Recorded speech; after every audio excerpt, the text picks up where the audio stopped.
నమస్తే మేడం. నమస్తే సార్. అహింస మెడిటేషన్ ఛానల్ తరపున మీకు ధన్యవాదాలు. ముందుగా మీ పేరు, మీరు ఏ ఊరు నుంచి వచ్చారు, ఊరి పేరు? మాది గోకుల్ ప్లాట్ సార్. మీరు ధ్యానం ముందు జీవితం, ధ్యానం తర్వాత జీవితం, అహింస మెడిటేషన్ ఛానల్ ప్రేక్షకులకు చెప్పండి మేడం. మేము గోకుల్ ప్లాట్ నుంచి వచ్చాం సార్. నా పేరు మంజుల. అంటే హైదరాబాదా మేడం? హైదరాబాద్ సార్. నా పేరు మంజుల. నేను పిండిగిరిని నడిపిస్తాను సార్. మేము 10 సంవత్సరాల నుంచి నేను ధ్యానం చేస్తున్నాను, కానీ 2 ఇయర్స్ నుంచి నేను చాలా బాగా చేస్తున్నాను సార్. సార్ను మేము 10 సంవత్సరాల నాడే చూశాను. మా గల్లీలో 41 డేస్ క్లాస్ జరిగింది. అక్కడ 41 డేస్ నేను వెళ్ళాను. అప్పుడు నాన్ వెజ్ తినేదాన్ని నేను ఫస్ట్. ఇంకా మా వారైతే తినరు, కానీ నేను తినేదాన్ని. ఇంకా ధ్యానం చేసుకుంటా కూడా నేను తింటున్నాను. కానీ ఒకరోజు పత్రి సారు రమ్య గ్రౌండ్కి వచ్చారు సార్. రమ్య గ్రౌండ్కి వచ్చినప్పుడు అక్కడ అప్పుడే 41 డేస్ క్లాస్లో రమ్య గ్రౌండ్కి వచ్చారు. వచ్చినప్పుడు మేము అందరం కలిసి, మా గ్రూప్ అందరం కలిసి అక్కడికి వెళ్ళాము. వెళ్ళినప్పుడు సార్ను చూసాము. మా పిల్లలు చిన్నగా ఉన్నారు సార్. అయితే అక్కడ వచ్చినప్పుడు సార్ను చూసాము. చూసిన తర్వాత సారు స్టేజ్ మీద ఉన్నారు. తర్వాత మేము కిందికి వచ్చి సార్ నన్ను గట్టిగా కొట్టాడు సార్. కొట్టినప్పుడు అందరి ముంగట నన్ను కొట్టాడని కొంచెం నాకు ఎలాగో అనిపించింది. కానీ ఆ రోజు నుంచి ఈ రోజు వరకు నేను నాన్ వెజ్ మానేశాను సార్. ఆ రోజు కొట్టినప్పటి నుంచి నేను ఇప్పటి వరకు నాన్ వెజ్ మీద ఇంట్రెస్ట్ వెళ్ళిపోయింది. Very good madam. వెళ్ళిపోయింది. మా వారైతే ఎప్పటి నుంచో ధ్యానం చేస్తారు, ఆయన తినరు అసలే. కానీ నేను మా ఇంట్లో దొంగ చట్న తినేదాన్ని మా అన్నయ్య వాళ్ళ ఇంటి దగ్గర అక్కడ ఇక్కడ. ఇప్పుడు ఏంటంటే 2 ఇయర్స్ నుంచి అయితే సారు బాడీ వికెట్ చేసేటప్పుడు నేను 3 డేస్ ముందు మేము అక్కడ కర్తలకి వెళ్ళాం సార్. అక్కడ పిరమిడ్లో వచ్చారు సారు. మేము వెళ్ళినప్పుడు పిరమిడ్కి వచ్చి సారు క్లాసు చూడడానికి వచ్చారు. అక్కడ క్లాసు జరుగుతుంటే అక్కడికి వచ్చారు. మేమందరం, మా అన్నయ్య వాళ్ళ పిల్లలు మేమందరం కలిసి వెళ్ళాము. అప్పుడు సారు క్లాస్ అంతా అయిపోయిన తర్వాత మమ్మల్ని అందరిని దగ్గర పిలుచుకున్నాడు పత్రి సారు. ఇంకా నన్ను ఇట్లా కళ్ళల్లో కళ్ళు పెట్టి చూసినట్టుగా అనిపించింది. ఆ రోజు నుంచి ఇంకా నేను ధ్యానం చేయాలి. మా ఇల్లు చిన్నగా ఉంది సార్, కొంచెం పిండిగిరిని పక్కన చిన్న గది ఉంటుంది. అయినా నాకు ధ్యానం అప్పటి నుంచి కూడా నేను ధ్యానం చెప్తున్నాను, అందరికీ ధ్యాన ప్రచారణ చేస్తున్నాను.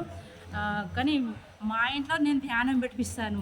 ఎందుకు మా ఇల్లు చిన్నగా ఉంటే ఎందుకు రారా, వస్తారు, కానీ నేను ధ్యానం చెప్తాను అందరికీ, మా ఇంట్లో ధ్యానం నేర్పిస్తానని చెప్పి ప్రగతి నగర్లో ఒకసారి ఉంటారు, అక్కడ కడతల్లో కనబడ్డారు. మా వదిన వాళ్ళ ఇంట్లో ధ్యానం చేయించారు. తర్వాత మేడం మీ ఇంట్లో కూడా మేము రావాలా ధ్యానం చేయాలంటే రండి సార్, మేము 21 డేస్ మా ఇంట్లో పెడతానని చెప్పి 10-15 మందిని గ్యాదర్ చేసి అందరికీ ధ్యానంలో కూర్చునిపెట్టి 3 గంటల నుంచి 4 గంటల వరకు మెడిటేషను, 1 గంట సేపు సజ్జన సంగతి మాట్లాడుకుంటాము అని చెప్పి అందరినీ పిలుచుకుంటా మా గిరిని అప్పుడు బంద్ చేసి ఆ గంట సేపు నేను ధ్యానం చేపిస్తూ అట్లా చేసిన సార్. 21 డేస్ వరకు చేశాను. చేసి పౌర్ణానికి మా ఇంట్లో భోజనాలు పెట్టాను. ఒక 3-4 పౌర్ణములు పెట్టిన తర్వాత మా ఇంట్లో వచ్చిన తర్వాత నేర్చుకున్న వాళ్ళందరూ మేము చేస్తాము మా ఇంట్లో పెట్టించుకుంటామని క్లాసులు స్టార్ట్ చేశారు. సరస్వతి మేడం అని ఉంటారు. ఆ మేడం కూడా నేను కరోనా కన్నా ముందు నుంచి చెప్తున్నాను, ధ్యానం చేసుకోండి మేడం, బాగుంటుంది, మొఖాల నొప్పి ఉంటుంది ఆమెకి, మొఖాల నొప్పి తగ్గిపోతుంది, బాగుంటుంది మేడం. నాకు చేయి నొప్పి ఉండేది సార్. ఫస్ట్ నేను పిండి మరి నడిపిస్తాను కదా, బాగా విపరీతమైన నొప్పి. ఆ విపరీతమైన నొప్పికి నేను హాస్పిటల్ కూడా వెళ్ళాను. హాస్పిటల్కి వెళ్తే రెమెడీ హాస్పిటల్లో నాకు ఎంఆర్ఐ స్కానింగ్ రాయించారు. రాసిస్తే సరే అని ఎంఆర్ఐ స్కానింగ్ చేస్తే మీకు కొంచెం నరం స్ట్రక్ అయిందమ్మా, మీరు పిండి మరి నడిపియద్దు అని చెప్పారు. చెప్తే సరే, నేను పిండి మరి నడిపించకపోతే నాకు కలవదని నేను నడిపించుకుంటేనే ఇంకా అందరికీ ధ్యాన ప్రచారణ చేస్తా, ధ్యానం నేర్పుతా అని చెప్పి నేను మనసులో పెట్టేసుకొని మా పిల్లలు ధ్యానం చేయడం, మా వారు ధ్యానం చేయడము, అందరికీ ధ్యాన ప్రచారణ, శాకాహారాలు మా ఇంట్లో వాళ్ళకి అందరికీ చెప్తే మా వాళ్ళు ఇంటలేరని చెప్పి బయట వాళ్ళకి చెప్దామని బయట వాళ్ళకు స్టార్ట్ చేసిన సార్.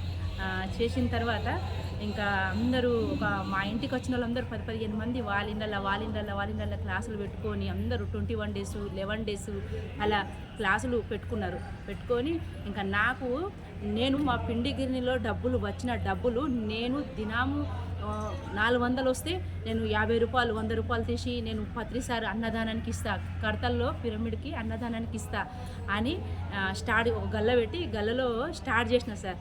స్టార్ట్ చేసినప్పుడు అది తెలియకుండానే నాకు నొప్పి వెళ్ళిపోయింది. అప్పటి నుంచి ఇప్పటి వరకు నేను దినం 100 రూపాయలు తీస్తూనే ఉంటాను. 100, 50 మొన్న సంవత్సరం ఒక 20,000, 10,000 అట్లా అన్నదానానికి అక్కడికి కడతల్లో ఇస్తాను. అది పంచితే పెంచబడుతుందని సార్ చెప్పారు కదా. క్లాసులు వింటాను సార్, క్లాసులు అన్నీ వింటాను. ఎప్పుడు మా వాళ్ళందరూ నాకు ఎప్పుడు ఊకే ఫోన్లు చేస్తే ఏదో మాట్లాడదని. ఇప్పుడు ధ్యానంలోకి వచ్చిన తర్వాత ప్రతి వాళ్ళు ఎవ్వరు ఫోన్ చేసినా కానీ మీరు ధ్యానం చేసుకోండి, ధ్యానం చేస్తే ఆరోగ్యం బాగుంటుంది. నాది కాలు చెయ్యి నొప్పి మొత్తం తెలియకుండానే వెళ్ళిపోయింది. మరి మీరు కూడా ధ్యానం చేసుకోండి, మీరు మంచిగా అవుతారని చెప్పి ఆ మేడంకు చెప్తే కూడా ఆ మేడం మొకాల నొప్పి ఉంది మంజుల, మొకాల నొప్పి ఉంది మంజుల అని మా సరస్వతి ఆంటీ అన్నారు. అంటే మా ఇంట్లో ధ్యానం జరుగుతుంది రండి ఆంటీ అని 21 డేస్లో వచ్చి ఒక 2 డేస్ 3 డేస్ కూర్చుండి వాళ్ళ ఇంట్లో 11 డేస్ క్లాస్ మా ఇంట్లో కూడా పెట్టు మంజుల అని చెప్పి ఆ రోజు నుంచి శాకాహారిగా మారింది. నేను ఒక 20 మంది వరకు దగ్గర శాకాహారులను చేసిన, అందరి ఇళ్ళల్లో ధ్యానం చెప్పించిన. నేను చెప్తే వింటున్నారు సార్. ఇప్పుడు వాళ్ళందరూ మంజుల నువ్వు బాగా చెప్తున్నావు, మేము కూడా చేస్తాం ఇంటింట ధ్యానం అని ఒక 25 ఇళ్ళల్లో కూడా మేము ధ్యానం జరిపిస్తున్నాము. మధ్యలో మళ్ళీ లక్ష్మీ మేడం నాకు పరిచయం అయ్యారు. లక్ష్మీ మేడం పరిచయం అయినాక మా ఇంట్లోకి పిలిపించుకుని వినాయక చవితి పండుగ తెల్లారి లక్ష్మీ మేడం పరిచయం అయ్యారు నాకు. ఇంకా చూస్తున్నాను అక్కడక్కడ ర్యాలీల్లో, కానీ మేడం నాకు అంత పరిచయం లేదు. ఇంకా మా ఇంట్లోకి వచ్చిన తర్వాత మా ఇంట్లో గురించి తొలకపోయి మేము మెరకాబా పిరమిడ్ తీసుకున్నాను. నేను మెరకాబా పిరమిడ్ కింద మా ఇంట్లో అందరికీ ధ్యానం చేపించడం, రోజు వచ్చిన వాళ్ళకు ఒక్కళ్ళిద్దరినైనా కూర్చునబెట్టుకొని ధ్యానం చేపిస్తా, చెప్తా. అట్లా బాగా జరుగుతుంది. బాగుంది మేడం. మీరు పౌర్ణమి అమావాస్య ధ్యానాలు చేస్తారా మేడం? ఎట్లా అనిపిస్తుంది మీకు అప్పుడు ఎక్స్పీరియన్స్? పౌర్ణమి ధ్యానం చేస్తే బాగా ఎనర్జీ సార్. అసలు నేను పిండిగిని నడిపిస్తాను, పొద్దంతా పని అంతా నేను చేసుకుంటాను. కానీ ఎంత పని చేసినా కూడా నాకు చేసినట్టుగా అనిపిస్తలేదు సార్. అందరికీ నేను పిండిగినికి వచ్చిన వాళ్ళకు కూడా మీరు ధ్యానం చేసుకోండి, బాగుంటుంది, మీ ఆరోగ్యం బాగుంటుంది, మీరు శాకాహారులు కండి. మా తమ్ముడు మొన్ననే ఈ మధ్య తమ్ముడు కూడా ఇది మొన్న పండగకి ఏదో పండగ, ఇదేం పండగ, ఉగాది పండగకి వచ్చారు సార్. ఉగాది పండగ 3 రోజులు మా దగ్గర కూర్చునిబెట్టి క్లాసులు వినిపించి ధ్యానం చేయించిన. అసలు ఎంత నాన్ వెజ్ తినేటతను మొత్తానికి మానేసిండు, ధ్యానం చేస్తున్నాడు. ఇది పంచితే పెంచబడుతుంది. ఈ ధ్యానము నువ్వు నేర్చుకొని 10 మందికి నేర్పు, నీకు ఎంతో పుణ్యం వస్తుంది. మనం ఎన్ని పూజలు చేసినా, ఎన్ని స్తోత్రాలు చదివినా, ఎన్ని యాత్రలు తిరిగినా కానీ ధ్యానంలో ఉన్నంత ఆనందం దేంట్లో లేదని నాకు అర్థమైంది సార్. ఇప్పుడు ప్రతి వాళ్ళకు నేను ధ్యాన ప్రచారణ చేయాలని సంకల్పం పెట్టుకున్న, నా శ్వాస ఉన్నన్ని రోజు నేను ఇదే ప్రచారణ చేస్తానని అనుకుంటున్నాను సార్. మేడం మీరు శాకాహార ర్యాలీలో పాల్గొన్నారా మేడం? ఎన్ని ర్యాలీలు చేశారు? చార్మినార్ ర్యాలీలో పాల్గొన్నాను సార్. ఆ ర్యాలీలు చేసినప్పుడు మీకు ఎక్స్పీరియన్స్ ఏంటి? అసలు ఇంటి దగ్గర నుంచి పోయేటప్పుడు మామూలుగా ఉంటాను సార్. ఇంకా అక్కడికి పోయిన తర్వాత ఒక 15 రోజులు, నెల రోజుల వరకు కూడా అంత ఎనర్జీ సార్. మా వారు, నేను, మా పిల్లలు, నేను 2-3 మా గల్లీలు అందరినీ వాళ్ళని తీసుకొని కూడా వెళ్తాను. అసలు ఎంత ఎనర్జీ అంటే ఆ ర్యాలీలో పాల్గొంటే అసలు ఇంకా చెప్పలేని ఆనందము. సూరారం ర్యాలీకి వెళ్ళాను, చార్మినార్ ర్యాలీ కూడా 2 సార్లు వెళ్ళాను సార్. నేను 2 సార్లు మెదక్లో ర్యాలీ అయితే, మా గల్లీలలో ఎక్కడైనా ర్యాలీ అయితే శాకాహార ర్యాలీకి వెళ్తాను. చాలా బాగా అనిపిస్తుంది సార్. ఓకే మేడం, చాలా బాగుంది మేడం. పిరమిడ్ శక్తి గురించి చెప్పండి మేడం. పిరమిడ్లో ధ్యానం చేస్తూ ఉంటే, పిరమిడ్లో ధ్యానం చేస్తే ఇప్పుడు మామూలుగా కూర్చుండి చేస్తే మనం ఎక్కువ అంత అనిపిస్తలేదు సార్. పిరమిడ్లో కూర్చుండి ధ్యానం చేస్తే తొందరగా అసలు ధ్యానంలోకి వెళ్ళిపోతాను. అసలు ఏమీ తెలియకుండా 10 నిమిషాలు కూర్చుంటాను, వెళ్ళిపోతా. 10 నిమిషాలు, గంట అయినా నాకు 10 నిమిషాల్లోకి అనిపిస్తలేదు సార్.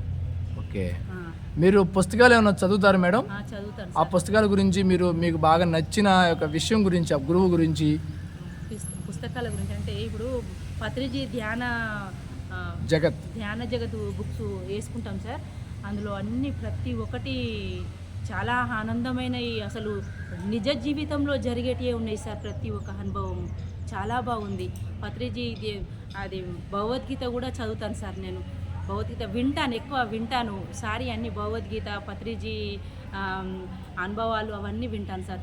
ప్రతి ఒక్క అనుభవము ఎంతో అద్భుతంగా అనిపిస్తుంది సార్ నాకు. సీతాయనం బుక్ మొన్న లక్ష్మీ మేడం కూడా ఇచ్చారు. ఆ సీతాయనం అంటే అసలు లేడీస్ అంటేనే శక్తి స్వరూపురాలని అర్థమైపోయింది సార్ ఆ సీతాయనం బుక్ చదువుతుంటే. అంత బాగుంది. ఓకే, చాలా బాగుంది మేడం. చాలా బాగుంది మేడం. మీరు యజ్ఞాలకు వెళ్తారు కదా, యజ్ఞాల్లో ధ్యానం చేస్తుంటే ఎట్లా అనిపిస్తుంది మేడం మీ ఎక్స్పీరియన్స్? అయితే యజ్ఞాలు అంటే నేను కడతలో ధ్యానమా యజ్ఞానికి వెళ్తాం సార్. అప్పుడు కూడా ఆ యజ్ఞంలో కూర్చుండి ధ్యానం చేస్తే ఒక రోజైతే ఒక 5 డేస్ ఉన్నాను. ఒక రోజైతే ఒక పెద్ద క్రాంతి వలయం నా చుట్టూ అసలు ఒక పెద్ద క్రాంతిలాగా అనిపించింది సార్. ఆ రోజు నుంచి ఈ రోజు వరకు నేను ధ్యానాన్ని మరవకుండా చేస్తున్నాను సార్. మేడం, మీరు ఇప్పుడు నాంపల్లి మన ఎగ్జిబిషన్ గ్రౌండ్లో యజ్ఞానికి ఈరోజు మొదటి రోజు ప్రారంభం కదా మేడం? అవును సార్. ఇక్కడ యజ్ఞం గురించి మీకు తెలిసిన ఎక్స్పీరియన్స్ చెప్పండి మేడం. యజ్ఞం గురించి అంటే మొన్న వచ్చాం సార్. మేడం చెప్పారు, లక్ష్మి మేడం చెప్పారు, మీరు ఏదైనా సేవ చేయాలనుకున్నా, ఏది చేయాలనుకున్నా మీరు రండి మంజుల, మీ గ్రూప్ను తీసుకొని రండి అని చెప్పారు. చెప్తే సరే అని వచ్చాము. వచ్చిన తర్వాత ఒక 5-6 మంది, 10 మంది, 20 మందిని అడిగితే ఒక 4-5 వచ్చారు సార్. ఇంకా సార్ మేడం మీ వంతు సేవ, మీరు ఎలాంటి సేవ అయినా చేయండి అని చెప్పారు. చెప్పినప్పుడు మీ గ్రూప్ తరఫున మాట్లాడండి అంటే నేను ఎలాంటి సేవ అయినా చేస్తానని చెప్పి మేడం ముంగట చెప్పాను. ఆ సేవకు నేను 7 రోజులు రావాలని అనుకుంటున్నాను సార్. ఈ సేవలో ఎంతో ఆనందం ఉంది. అసలు మన చుట్టాలల్లో, బంధువులలో పోతే ఆడ ఎక్కడ ఏం చేసినా అంత ఆనందం అనిపిస్తలేదు. కానీ ఇక్కడ వచ్చి ఒక ఆత్మస్వరూపాలు, ఆత్మలు ఇవన్నీ ఆత్మల్లాగా కనిపిస్తున్నాయి సార్. అసలు ఇందులో ఉన్నంత ఆనందము దేంట్లో కనిపిస్తలేదు సార్. మేడం, ఇప్పుడు అమ్మవారి పేరున ఈ జాతరల పేరిట జంతు బలులు చేస్తున్నారు కదా మేడం గుళ్ళ దగ్గర, అది ఎంతవరకు న్యాయం మేడం? న్యాయం కాదు సార్ అది. చెప్పండి దాని గురించి. అయితే అది అమ్మవారు మనకు బలివ్వమని అడగలేదు సార్. అమ్మవారు కొబ్బరికాయలు కూడా కొట్టమని చెప్పలేదు సార్. అది మనము వెనకటికి ఏంటంటే పెద్దవాళ్ళు మనకి చెప్పిర్రు, పెద్దవాళ్ళు పెట్టిన ఆహారాన్ని మనము ఇది మంచి ఆహారం అని చెప్పి తింటున్నారు. ఇది బలమైన ఆహారము, శక్తి వస్తుంది, దీనివల్ల శక్తి వస్తుంది అని చెప్పి తింటున్నారు. అది అనావాయిదికంగా వస్తుంది కాబట్టి ఇదే మనకు మంచి ఆహారం అనుకుంటున్నారు. కానీ ఇప్పుడు శక్తివంతమైన ఆహారాలు ఎన్నో ఉన్నాయి సార్. ఆ జంతు బలి చేయడం వల్ల హింస సార్, అది హింస. ఆ హింసను ఎప్పుడైతే వదులుతారో మనుషులు హంసను పట్టుకుంటారు. అంటే అమ్మవారు కోరుకుందంటారా జంతు బలిని? సార్ కోరుకోలేదు, అసలు అమ్మవారు అసలే కోరుకోలేదు. ఈ మానవులు వీళ్ళు సృష్టించుకున్నారు, పెద్దవాళ్ళు చెప్పారు కదా అని చెప్పి వీళ్ళు చేస్తున్నారు సార్. పురాణ కథలో రాక్షసులు అంటారు కదా, అంటే ఆ రాక్షసులే అమ్మవారి రూపంలో వచ్చి కోరుకున్నారంటారా? అంతే. ఓకే. అంతే సార్. మరి ప్రపంచానికి మీరు ఏమందిస్తారు? అసలు అది న్యాయం అంటారా, ధర్మం అంటారా? న్యాయం కాదు సార్, ఇది అస్సలు న్యాయం. ఇది జంతు బలిని చేయడం అనేదే తప్పు సార్. అసలు వాళ్ళకు కూడా జన్మలు ఉన్నాయి సార్, వాళ్ళకు జన్మలు ఉన్నాయి. కానీ వాళ్ళు ఇవి మన కోసమే పుట్టినాయి అని జనాలు అంటున్నారు. అది మన ఆహారం, చిన్న పిల్లలకు కూడా అలాంటి ఆహారం పెడుతుంటే ఎంత బాధ అనిపిస్తుందంటే చాలా బాధ అనిపిస్తుంది సార్. అక్కడ వెళ్తే మొన్న ఒక ఫంక్షన్కి వెళ్ళాము మేము. అక్కడ చిన్న పిల్ల, ఒక 2 సంవత్సరాలు 3 సంవత్సరాల పాపకి నాన్ వెజ్ పెడుతుంటే మనము ఈ పిల్లల్ని మనమే ఖరాబ్ చేస్తున్నాము. వీళ్ళు సముద్రం లాంటి అమ్మాయి, ఈ అమ్మాయి ఎంత బాగుంది, ఈ అమ్మాయికి మీరు ఇది పెట్టడము, నువ్వు చెప్పడానికి వచ్చినవులే, నువ్వేం పెట్టవు, పెట్టే ముఖం లేదు నీకు, నువ్వేం చెప్పకు అని మా చుట్టాలల్లో కూడా నన్ను, అసలు నేను ధ్యాన విషయం మాట్లాడితే ఇదే చెప్తుంది, శాకాహారం గురించి చెప్తుంది అని చెప్పి నన్ను రావడానికి కూడా ఇష్టపడతలేదు సార్. మేడం, మరి పత్రి సారు ధ్యానం చేయకపోయినా పర్లేదు, నువ్వు నీ కాళ్ళు మొక్కుతా, నీకు దండం పెడతాను, నువ్వు శాకాహారి కారా బాబు అన్నారు. దాని గురించి మీ ఉద్దేశం ఏం చెప్తారు? మా ఉద్దేశం ఏంటంటే అది కరెక్ట్ కదా సార్, మేము కూడా అదే చెప్తున్నాం. ధ్యానం మా వారు చెప్తాడు సార్, నువ్వు ధ్యానం మొన్న మా తోటికోడలు వచ్చింది ఇక్కడికి, మా ఇంటికి వచ్చింది. అయితే 5 డేస్ ఉంది. మేము వచ్చిన రోజు నుంచి పిల్లలకి, మా మరిదికి, మా తోటికోడలకి మీరు ధ్యానం గురించి మేము ఏ విషయం మాట్లాడినా, వాళ్ళు వేరే విషయాలు ఏవి మాట్లాడినా కూడా మేము ధ్యానం గురించే మాట్లాడుతున్నాం. మేము నలుగురు, మా పిల్లలు, మేము, మా ఆయన కూడా ధ్యానం గురించే మాట్లాడుతున్నాడు. అయితే వాళ్ళు అంటున్నారు, ఇది మేము అది తింటేనే మాకు వారానికి ఒకసారి తింటేనే మాకు యథార్థం ఉంటుంది అని అంటున్నారు. నేను చెప్పిన, ఇక ఒక అద్భుతమైన పొయ్యి మీద ఒక మనిషి చనిపోతాడు. మనిషి చనిపోతే అక్కడ ఆ మనిషిని ఎక్కడ ఉంచుతాము? ఒక శ్మశానంలో ఉంచుతాము. ఒక రోజు ఉంచుకోమన్నా ఆ మనిషిని మనం ఇంట్లో పెట్టుకోము. మరి ఒక జీవిని చంపి ఒక మాట చెప్తాను నీకు అని మా మరిదికి చెప్పాను సార్. నేను ఒక మంచిగా కూరగాయలు తెద్దాము, ఒక దాని కింద పెడదాము, నాన్ వెజ్ తీసుకొచ్చి పెడదాము, నాన్ వెజ్ తీసుకొచ్చి ఒక దగ్గర పెడదాం, పెట్టి రెండు పైన మూతలు పెడదాం, పెట్టి 3 days తర్వాత అవి చూద్దాము, ఇది స్మెల్ వస్తుందా అని చూద్దాము. చూసిన తర్వాత మరి ఇది మంచి ఆహారమా, ఇది ఎంత స్మెల్ వస్తుంది, ఇది ఒక శవాన్ని మనం కడుపులో వేస్తున్నాము, ఎంతవరకు న్యాయమో అని మా మరిదిని మా తోటికోడల్ని వాళ్ళని అడిగిన సార్. ఒక మనిషి చనిపోయిందంటే 11 రోజులు మనము ఒక సృష్టిలాగా పడుతున్నాం, సంవత్సరం వరకు దీపం ముట్టిస్తలేము. మరి అలాంటి శవాన్ని తెచ్చి దానికి మసాలాలు పెట్టి ఇది పెట్టి ఒక పొయ్యి మీద, ఒక అద్భుతమైన పొయ్యి, ఆ పొయ్యి మీద ఉడికించుకొని తిని ఆదివారం రోజు సండే రోజు అది తిని మళ్ళీ తెల్లవారగానే తలస్నానం చేసి సోమవారం అని చెప్పి గుళ్ళకు వెళ్ళడము, అది ఎంతవరకు న్యాయము అని నేను వాళ్ళకు చెప్పిన, మా మరిదికిన. మా ఆయన అన్నాడు, ప్లీజ్ దండం పెడతా, మీరు ధ్యానం చేసినా సరే చేయకున్నా సరే దండం పెడతాం, నాన్ వెజ్ మానేయండి, దండం పెడతామని మా వారు, నేను, మా పిల్లలు కూడా చెప్పారు సార్. వాళ్ళకి మా ఇంట్లోకి వచ్చిన వాళ్ళకి ప్రతి ఒక్కరికి మేము ఇదే చెప్తాం సార్, మీరు ధ్యానం చేసినా సరే చేయకండి, చేసినా మీ ఇష్టం, అది తర్వాత విషయం, నాన్ వెజ్ మాత్రం మానేయండి. ఇది మొన్న వాళ్ళ ఇంట్లో అదే మరి బాలమ్మకు చేస్తున్నాము రండి వదినే అని చెప్పారు. మేము రామని చెప్పినాం.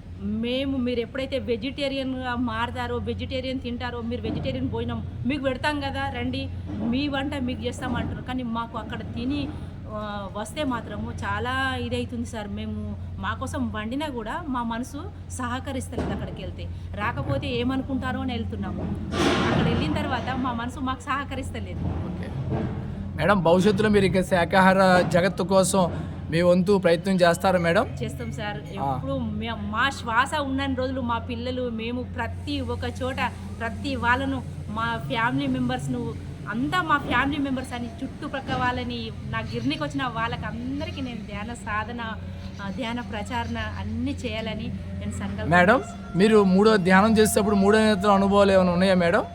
దేవుళ్ళని, గురువుల్ని, దేవతల్ని ఏమైనా చూడడం జరిగిందా మేడం? చేసాం సార్. ఆ అనుభవం చెప్పండి మేడం, ఏమైనా ఉంటే ఒకటన్నా. 3వ నేత్రం, దివ్య నేత్రం.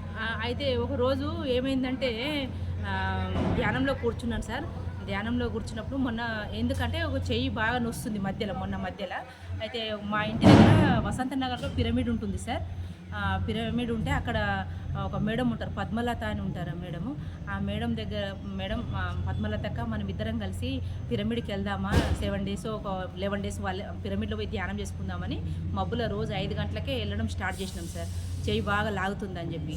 అయితే ఆ పిరమిడ్లోకి వెళ్ళి 11 days ధ్యానం చేసినాము. మళ్ళీ 6:30 వరకు మేము రావాలి. 5కి వెళ్తాము, 5కి పోయి కూర్చుంటాం కంపల్సరీ. 6:30 వరకు మా పిల్లలకి టిఫిన్ బాక్సులు కట్టాలని చెప్పి 6:30 వరకు రావాలి. అయితే ఇద్దరం వెళ్తాము, పిరమిడ్లో కూర్చుని ధ్యానం చేసుకుంటున్నాము. ఒకరోజు ఏమైందంటే అది తెలియకుండానే 7:30 అయిపోయింది. నేను ఎక్కడెక్కడో వెళ్ళిపోతున్నా. కొండలు అసలు ఏమేమిటో, చెలయేళ్ళు, సముద్రాలు ఏమేమిటో వస్తున్నాయి. 7:30 అయిపోయింది. ఒక పెద్ద లింగం సార్, పెద్ద నల్లటి లింగం. ఆ లింగం దగ్గర పోయిన చెయ్యి బాగా లాగుతుందని చెప్పి ఆ లింగానికి చెయ్యితో ఇలా ఒత్తుతున్నాను సార్. చెయ్యితో ఇలా లింగాన్ని ఇట్లా పట్టుకున్నాను. పట్టుకునే లోపల ఇంకా మా వదినే ఉంది అక్కడ, మా వదినే దగ్గరే ఉంటారు. మా వదినే కూడా వచ్చింది. మంజు, నీ చెయ్యి బాగా లాగుతుంది అంటున్నావు కదా, ఇక్కడ లింగానికి ఒత్తు అని అంటుంది. ఇద్దరం కలిసి నేను లింగాన్ని పట్టుకొని ఇలా ఒత్తుతున్నాను. అసలు ఇంకా పద్మలత అక్క ఏం చేసింది, మంజుల ఏంటి 7:30 అయిపోయింది, మనము 5కి వచ్చి కూర్చున్నాం, 7:30 అయిపోయింది, మీ పిల్లలకి ఎప్పుడు వంట చేస్తావు, లేవు అని చెప్పి లేపేసరికి ఇంకా నేను లేచిన సార్. ఇంకా అది అంతే. చాలా బాగుంది మేడం మీ ఎక్స్పీరియన్స్. తెలియకుండానే వెళ్ళిపోయింది సార్. ఇంకా ఆ రోజు అయితే చాలా బాగుంది మేడం. మేడం, మీ ధన్యవాదాలు. అహింస మెడిటేషన్ ఛానల్ తరపున మీకు నమస్కారం మేడం. మీ చక్కటి జ్ఞానాన్ని అహింస మెడిటేషన్ ఛానల్ తరపున ప్రపంచానికి అందించేందుకు ధన్యవాదాలు. శాకాహార భూలోకం కోసం స్థాపించబడిన ఛానల్ అహింస మెడిటేషన్ ఛానల్. బ్రహ్మర్షి పత్రిజీ బంగారు కళ శాకాహార భూలోకం, మనందరి బంగారు కళ శాకాహార భూలోకం, మరి సమస్త గురువుల యొక్క బంగారు కళ శాకాహార భూలోకం. ప్రకృతి మాత ఎదురు చూస్తుంది ఈ శాకాహార భూలోకం కోసం. దానికోసం స్థాపించబడిన ఛానల్ ఇది గాంధీజీ ఛానల్. ఇది ఇప్పుడు యూట్యూబ్ ఛానల్ మేడం. భవిష్యత్తులో ఇది పిఎంసి శాటిలైట్ ఛానల్ ఎలాగో ఇప్పుడు భవిష్యత్తు ఇది కూడా శాటిలైట్ ఛానల్ చేయాలని మా సంకల్పం. మా అహింస మెడిటేషన్ ఛానల్ని సబ్స్క్రైబ్ చేయండి, షేర్ చేయండి, లైక్ చేయండి. Thank you madam. Thank you sir.